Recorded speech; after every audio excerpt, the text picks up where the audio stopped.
dans des différents orphelinats de la RDC. Nous avons besoin à ce qu'on puisse enregistrer tous les orphelinats. Parce qu'il y a des abus et ce sont les enfants qui en pâtissent.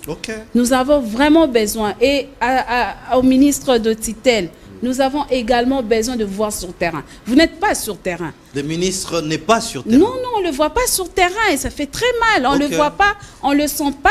Rien ne fait en fait. Rien ne fait. Et donc dans ce domaine-là, le ministre a totalement échoué. Lamentablement échoué. Et nous avons besoin... Tout le monde ne deviendra pas politique en fait. Tout le monde ne deviendra pas politique. Mais néanmoins, c'est là qu'en font en bonne nation. Il faudra assez qu'ils soient subventionnés, que les soins médicaux soient assurés, que les enfants aient un très bon suivi. Et c'est là qu'il y en abuse, qu'on essaye de créer soit un grand orphelinat, en bon édifiant, on les installe, on le ravit à ceux-là qui en abusent. Et je crois que comparativement à des 100 millions de dollars qui sont détournés, c'est la moindre des choses qu'on peut faire aux enfants de la République démocratique du Congo. Alors, si les ministres qui sont en charge du social ne font rien, donc c'est un problème de casting? Ben, je pense oui. Je dirais ça comme ça. Parce que moi, je pense quand on vous choisit en tant que ministre, on s'est dit que vous êtes à la hauteur. C'est pas personnel, hein, parce qu'en RDC, quand vous donnez votre avis, du coup, on traite ça genre que c'est personnel, quoi que ce soit. Mais moi, je pense... sa liberté d'expression. Vous avez toute cette liberté d'expression que je vous donne d'ailleurs. C'est pas personnel, mais sauf qu'on a besoin de quelqu'un qui sera sur terrain. Quelqu'un qui va comprendre notre douleur, qui va comprendre notre souffrance. C'est un domaine qui est vraiment en souffrance et nous voulons vraiment assez que le ministre, l'excellence, monsieur le président, se mettent en ce qu'on puisse un peu relever cette pente. Alors, donc, cher ministre, nous pensons que vous allez écouter et comprendre que c'est l'heure de travailler. Hein. Je pense que c'est une dame. Je pense que c'est une dame. Hein. Je pense que c'est une dame. Le ministre des Affaires sociales et humanitaires, c'était un monsieur, son nom va revenir. Ils ne sont même pas connus parce que vous ne faites vraiment rien. Et nous avons là ces ministres. Alors, parlons de la fondation Fobija. Nous allons chuter même par là. Vous prévoyez une action comme vous l'aviez déjà fait. Nous avions vu des images où vous êtes dans les orphelinats, dans les hommes de vieillards, hein, beaucoup plus. J'avais promis de débalancer les images, on le fera peut-être prochainement. Mais vous prévoyez une action pour la rentrée scolaire. Je pense même que si la régie peut aussi nous... Voilà, c'est ça l'affiche où vous écrivez rentrée scolaire. Votre geste peut redonner les sourires à un orphelin avec seulement 50 $ parraine un enfant et assure sa rentrée scolaire. Voilà. Complet uniforme, sac, tout ce que vous écrivez là. Alors, dites-nous-en, qu'est-ce que vous prévoyez comme action là?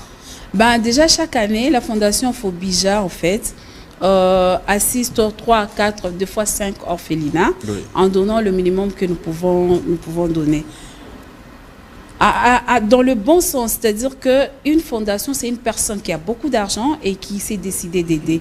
Alors, nous avons créé une structure pour aider, assister à notre manière. Nous n'avons pas assez, mais tant soit peu, on essaye de redonner sourire aux enfants. Enfin, là.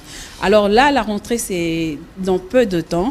Et nous sollicitons assez que les gens viennent parrainer. Vous pouvez dire que vous n'avez pas assez de moyens, mais je vais parrainer un enfant en donnant 50 $. Alors on a ciblé 200 enfants à Kinshasa et 200 à l'est de la République démocratique du Congo. Vous pouvez dire, ben moi je vais parrainer 5 enfants, moi je vais parrainer 10 enfants, moi je vais parrainer. Donc ben voilà, c'est un peu ça. Et vous le faites toutes les années ou c'est la première fois? Toutes les années en tout cas. Toutes les années, s'il faut balancer des images, vous serez fatigué. On va le faire. Je pense que la semaine prochaine, nous pouvons organiser une émission spéciale des actions avant et après pour essayer aussi d'encourager, hein, parce que nous voyons aussi plusieurs viennent pour s'improviser. Ce n'est pas toujours bien. Un mot de la fin? Un mot de la fin, je dirais, nous devons savoir qu'on est parents et qu'on ne décide pas en un seul jour de laisser nos enfants. Donc d'une manière ou d'une autre, un jour on peut laisser nos enfants orphelins et qui se retrouvent dans des situations très difficiles dans des différents orphelinats. Donc je sensibilise tout le monde d'y penser.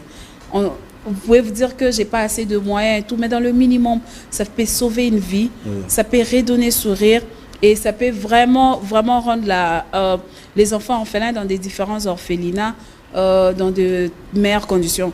Je sollicite assez que tout le monde s'implique parce que ça n'épargne personne en fait. Et la même occasion également, je réitère ma demande auprès de son Excellence, Monsieur le Président de la République. Nous avons besoin de votre attention, de votre participation personnelle en ce qui concerne la situation des enfants orphelins dans des orphelinats. Et Madame la ministre, je crois que c'est une dame, nous ne vous voyons pas sur terrain. Les enfants souffrent, il y a des situations où on abuse certains responsables de différents orphelinats. Nous avons besoin de vous pour qu'on essaie un peu de changer en fait, que la situation change. Merci beaucoup. Donc nous sommes donc à la fin de cette émission. C'était par cette note et nous avons les réels plaisirs où nous vous remercions d'avoir répondu à notre invitation. Chers téléspectateurs, nous vous remercions aussi.